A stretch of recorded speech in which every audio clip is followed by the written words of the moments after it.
of knowledge. Once upon a time, in a small village, there lived a young boy named Ravi.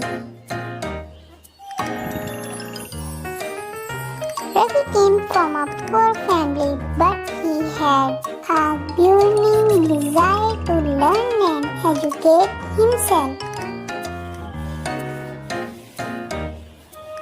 Unfortunately, he did not have access any books or resource to pursue his passion.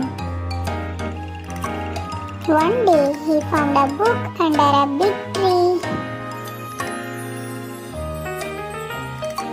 He started reading the book and gained the treasure of knowledge.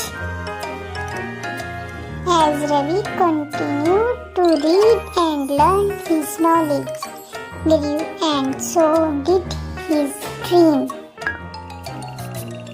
He realized that knowledge was not limited to the page of a book but excited everywhere around him. Moral: knowledge can be found anywhere, we just need to search for it.